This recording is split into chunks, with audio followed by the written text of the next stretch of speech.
Halo semuanya, jumpa lagi dengan saya Sugerti Rosbach atau disebut Ati di podcast dan YouTube saya dengan judul Nyantai di Kebun Ati.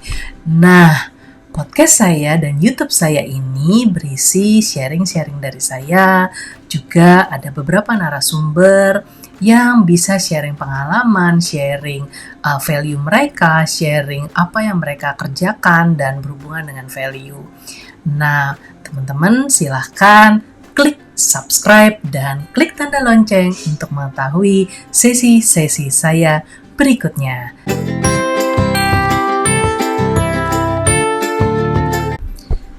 Sesi saya kali ini saya mengundang seorang teman. Beliau adalah seorang penterjemah bahasa isyarat.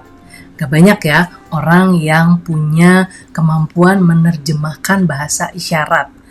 Beliau bernama adalah Frans Susanto.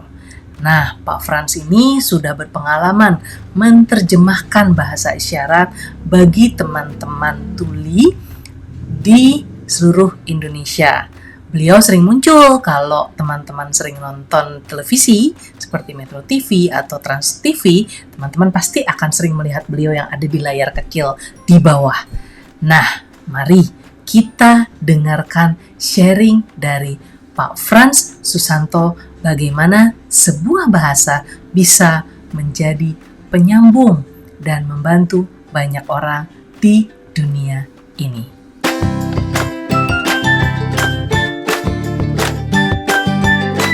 Nah, kita akan dengar lanjutan dari cerita Pak Frans. Bagaimana sebenarnya saat kita mempunyai anggota keluarga yang mengalami disability, mengalami disabilitas dalam kehidupannya, dalam kehidupan kita mungkin, dan bagaimana sebenarnya kita bisa membantu mereka. Mari kita dengar lanjutannya. Nah, Pak Frans, kalau kadang kan ada banyak orang tua yang tahu-tahu mempunyai anak disability, gitu ya. Itu menjadi satu momok tersendiri bagi sang orang tua, mungkin sang kakak, atau pokoknya bagi keluarga lah gitu ya.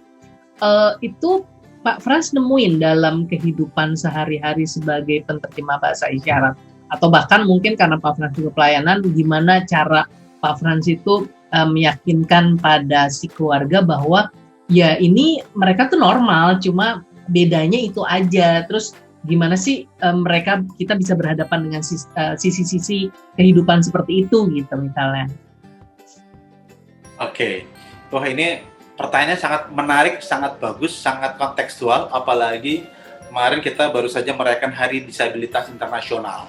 Nah, ini bukan hanya merayakan bagi anak-anak atau warga berkebutuhan khusus, tetapi juga terutama merayakan juga keluarga-keluarga, para saudara yang memiliki sahabat atau anggota keluarga lain yang memiliki kebutuhan khusus. Saya pun saat ini juga di dalam keluarga saya, itu juga beberapa bulan terakhir ini saya juga mengurus ada satu anggota keluarga saya yang berkebutuhan khusus juga, yaitu ayah saya sendiri. Nah, itu karena faktor usia, karena faktor penyakit, setiap orang itu punya kans yang sama untuk bisa menjadi disable. Yep. Seperti itu. Maka mulai dari mana nih? Banyak ya. Pertama, kalau seandainya dari anak kecil yang punya kebutuhan khusus, memang penting sekali sejak awal orang tua itu mendeteksi seluruh fungsi tubuh si buah hatinya ini berfungsi baik atau tidak. Fungsi penglihatan, fungsi pendengaran, fungsi sensorik, motorik, terus processing di otak itu juga perlu disadari sejak awal. Kalaupun memang terjadi kekurangan dan bisa diatasi sejak awal, it's good. Tapi kalau seandainya memang tidak bisa, sekali lagi, nah ini dia nih. Kalau memang menurut dokter ini sudah tidak bisa lagi, nah masalahnya adalah ada banyak orang tua yang ingin bagaimanapun juga anaknya beroperasi, berjalan, berperilaku, itu seperti standarisasi normal orang tua pada umumnya, pada anak. Nah, itulah yang akhirnya membuat banyak anak itu dalam tanda petik menjadi korban idealisme kesempurnaan dan kenormalan dari orang tuanya. Gitu. Alih-alih untuk mencoba menyesuaikan faktor atau cara berkomunikasi pada anak, akhirnya ada banyak sekali orang tua karena ingin dalam tanda petik memaksakan anaknya untuk kembali normal, pendekatannya medis, pendekatannya dengan operasi, pendekatannya dengan terapi. Nah, saya pernah mendapatkan video dari sahabat saya Tuli. Kebetulan orang tuanya juga cukup berada, ya karena mereka ini artis terkenal di Indonesia. Nah, suatu ketika dia di YouTube itu dia bikin sebuah video yang, bagi saya mengagumkan sekali. Dia bisa berbicara seperti orang dengar pada umumnya. Kalau orang-orang yang kenal dia itu Tuli, ya kita pikir dia ini orang biasa-biasa aja. Tadi pada akhir cerita dia kembali menunjukkan bahwa sebetulnya saya ingin hanya menunjukkan saya adalah seorang Tuli dan saya bisa berbicara senormal Anda, sebiasa sejelas Anda. Tetapi sekali lagi ini bukan saya banget, karena identitas diri saya yang sejati adalah saya adalah seorang Tuli. Cara saya menyerap dan menyampaikan ekspresi saya adalah dengan bahasa isyarat. Nah, saya merasa sangat-sangat tersiksa sekali dengan proses yang ada, waktu yang saya berikan, dana yang ada. Mungkin orang tua saya masih mampu, tetapi sekali lagi saya nggak nyaman dengan ini semuanya. Saya ingin menunjukkan, bisa nggak saya bicara pada umumnya seperti orang dengar pada umumnya? Bisa sih, ya, tetapi itu bukan saya. Nah, ya syukurnya kedua orang tuanya sangat mendukung dia untuk kembali menggunakan bahasa isyarat, dan ya memang terbukti intelektualnya semakin meningkat dengan dia berbahasa isyarat, dan saat ini dia sedang menempuh studi S3 bidang teknik itu di Amerika. Luar biasa. Ya, artinya nggak orang disability khususnya Tuli nggak punya burden, nggak punya boundaries, nggak punya halangan untuk ya lu bisa kok belajar, buktinya bisa kok belajar sampai tadi yang Pak Frans bilang sampai S3 juga, berarti kan secara intelektual dia nggak masalah, bukan orang bodoh gitu, kemudian Betul. Bukan orang yang cacat banget gitu sampai dia nggak bisa belajar gitu. Itu tergantung penerimaan dari si keluarga dan lingkungan, sebenarnya itu yang poin pentingnya ya Pak Frans. Betul. Karena sekali lagi aspek disabilitas itu sebetulnya mattersnya itu karena efek lebih banyaknya karena dari eksternal luarannya. Dari lingkungan lah yang membuat dia itu disable. Oke. Gitu. Semakin masyarakat, semakin lingkungannya itu banyak hambatannya, maka ya semakin besar disabilitasnya. Tetapi seperti ada banyak negara-negara luar sana, itu hampir tidak ada karena banyak hal sudah terakses dengan sangat baik sekali, maka disabilitas itu bukan sesuatu yang matters lagi bagi teman-teman berkebutuhan khusus. Yep. Contoh misalkan di Jepang, saya mulai melek mata dari kamar saya sampai saya menjelajah pelosok-pelosoknya di jalan-jalan Jepang pun, saya tanpa tongkat, saya tanpa bantuan orang lain, saya bisa pulang pergi dengan selamat. Gitu. Karena dari rumah saya keluar rumah ada guiding block, terus kemudian saya sudah tahu harus stop mobil angkutan umum di mana, saya turun itu saya tahu saya akan kanan kiri dan seterusnya, walaupun mata saya buta, tetapi semua masyarakat saya, lingkungan saya aksesibel semuanya, jadi nggak ada masalah. Gitu. Untuk tunanetra, tunarungu, semuanya sama seperti itu. Tetapi karena kalau seperti Indonesia belum sampai ke arah sana, maka ya disable-nya masih sangat matters. Teman-teman tunanetra misalkan lagi jalan guiding block, tiba-tiba depan ada pohon, gitu. Guiding block tiba-tiba di depannya ada lubang. Ada guiding block tiba-tiba guiding blocknya itu di pinggir jalan dipakai buat parkir motor misalkan. Sebenarnya lebih ke fasilitas dan ketersediaan fasilitas dan pemikiran faktor keselamatan bagi teman-teman disabilitas itu yang sebenarnya belum tersedia di Indonesia sebenarnya ya. Kalau saya lihat juga itu. Ya, sudah mulai ada, hanya memang mungkin belum banyak, belum berkembang, masih PR besar. Undang-undangnya pun ya dasar hukumnya baru ada 4 tahun yang lalu, nomor 8 tahun 2016. Dan persoalannya lagi, dari undang-undang ini belum ada undang-undang turunannya lagi yang bisa memberikan push atau dorongan pada pemerintah daerah dan seterusnya. Dan kita pun baru mau adakan Komisi Nasional Disabilitas KND, dan itu sedang mencari komisionernya 9 orang. 5 orang diharapkan dari orang non-disabilitas, 4 orang dari teman-teman disable, atau sebaliknya, supaya lebih setara.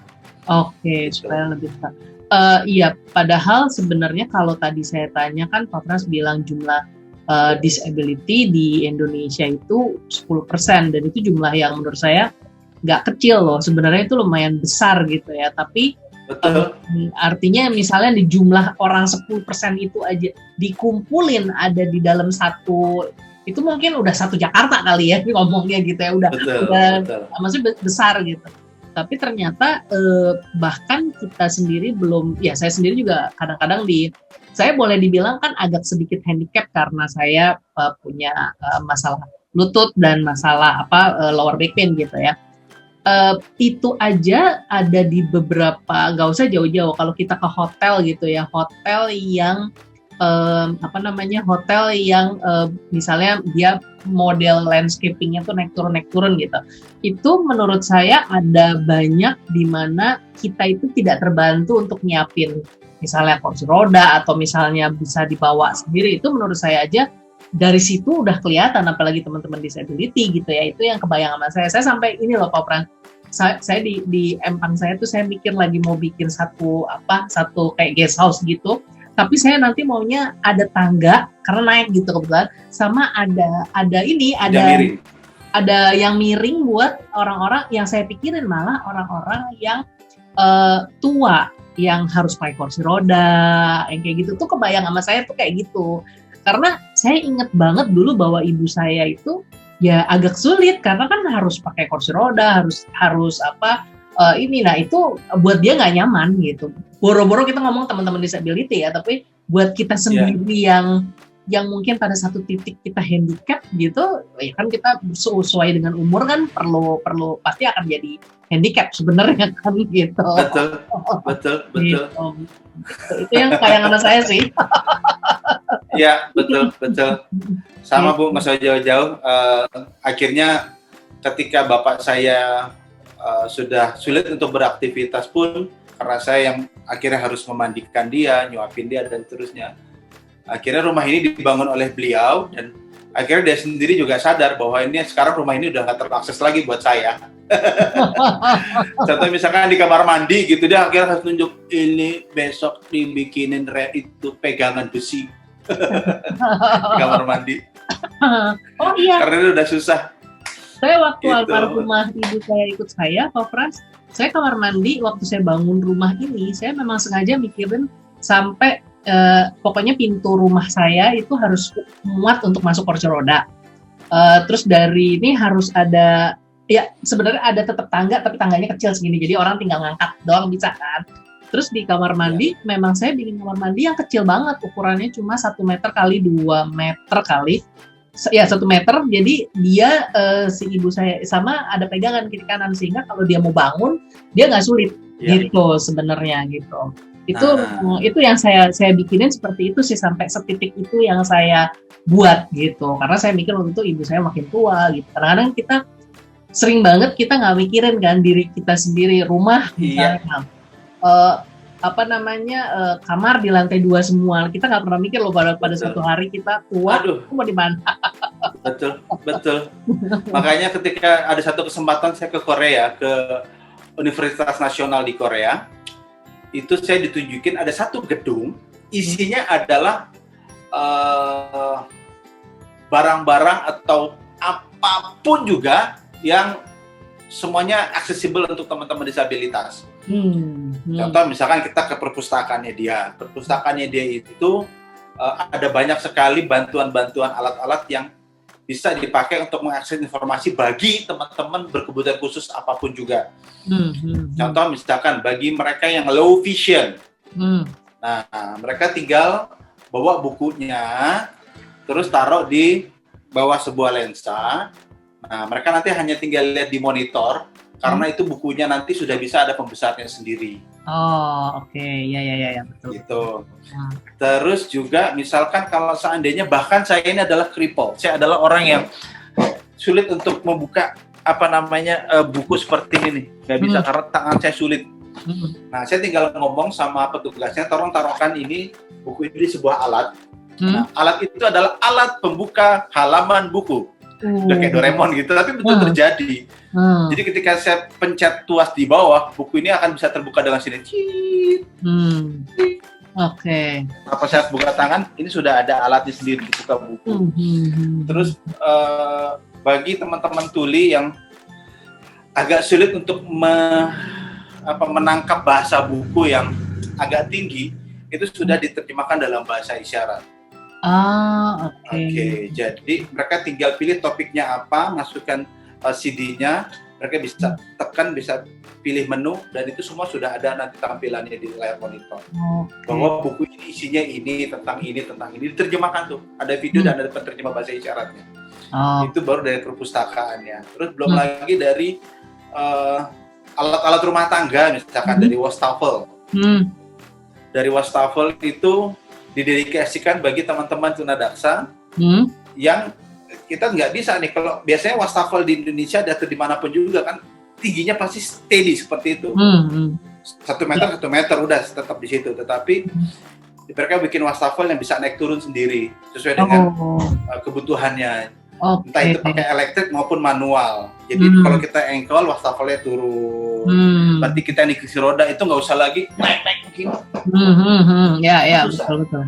Nah, ya udah wastafelnya diturunin, dia engkol atau dipencet, jadi kita bisa di tangan. Kalau selesai bisa dikembalikan lagi posisi semula. Dibikin juga lemari-lemari gitu. Kita di kursi roda mungkin susah untuk ngambil sesuatu, taruh barang dan segala macam. Itu juga sama, cukup pencet tombolnya, lemarinya turun, ambil barang atau taruh barang, pencet lagi dia akan kembali lagi. Seru ya dengar ceritanya Pak Frans tadi, bagaimana bahasa isyarat itu bisa menjadi penyambung bagi banyak orang. Nah, kita akan dengerin kelanjutannya. Bagaimana kelanjutannya? Tunggu di sesi berikutnya. Sampai jumpa di sesi berikutnya, dan jangan lupa untuk klik tanda subscribe dan tanda lonceng untuk Anda tahu cerita selanjutnya. Sampai jumpa.